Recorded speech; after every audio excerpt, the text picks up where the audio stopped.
আসসালামু আলাইকুম।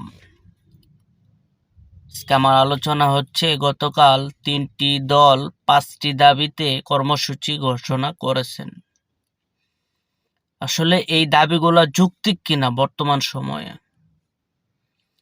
আপনি যদি দেখেন বর্তমানে ২৪-এর পরে যে দাবিগুলা করেছে, এই দাবিগুলো সম্পূর্ণ জনগণের দাবি।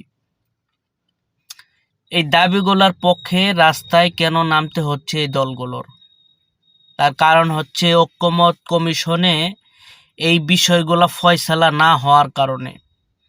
কেউ চাচ্ছে আগে সিস্টেমে নির্বাচনটা হওয়ার, আর কেউ চাচ্ছে সিস্টেমটা চেঞ্জ করার জন্য। যারা সিস্টেমটা চেঞ্জ করার জন্য চাচ্ছে তারাই মূলত এই আন্দোলনের ডাক দিয়েছে।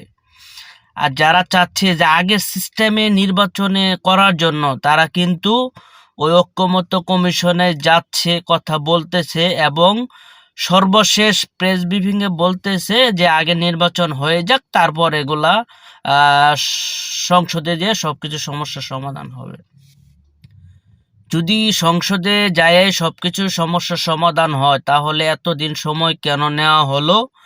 আর দ্বিতীয়ত হচ্ছে এই ঐকমত্য কমিশন কেন গঠন করা হলো? আমাদের অবশ্যই নতুন সিস্টেমে যেতে হবে, সেটা আলোচনার মাধ্যমে। যারা আন্দোলন এবং ডাক দিছে তাদের প্রতি সর্বসাধারণের সমর্থন ১০০% আছে। তার কারণ হচ্ছে এই ২৪ পরবর্তী বিপ্লবী বাংলাদেশে পরিবর্তন অবশ্যই আপনার হতে হবে। যদি পরিবর্তন আপনি হতে না পারেন তাহলে কবে আপনি পরিবর্তন হবেন? এই সুযোগ আর আসবে না। এখন যদি পরিবর্তন না হয়, ভবিষ্যতে দেশ যদি কখনো গভীর সংকটে পড়ে, তাহলে আমার মতো যারা সাধারণ লোক যেদিন রাস্তায় নেমেছিল তারা কিন্তু আর কোনোদিন রাস্তায় নামবে না। ছাত্র জনতা এবং গার্ডিয়ান এবং রাস্তার আপনার রিক্সাওয়ালা, আমার মতো যারা নিম্ন ধরেন চাকরি করে খায়, তারাও রাস্তায় নেমে গেছিল। ভবিষ্যতে কিন্তু তারা আর রাস্তায় নামবে না। তো এই চিন্তা করে বর্তমান যে সরকার আছে এবং বর্তমান যত রাজনৈতিক দলগুলো আছে, সবার এই বিষয়টা চিন্তা করে সামনে আগানো দরকার।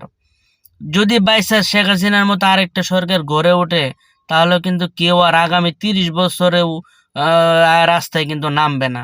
তার কারণ হচ্ছে প্রতিশ্রুতি দিয়ে কেউ প্রতিশ্রুতি রক্ষা করে না। এটা হলো আমাদের দেশের বাস্তবতা। তাই যারা আন্দোলন করতেছে, মানে আগামী আন্দোলন করবে, আমি মনে করি তাদের যৌক্তিক দাবি এবং সরকারের উচিত অতি দ্রুত আন্দোলন বড় হওয়ার আগেই সরকার যেন সব পক্ষ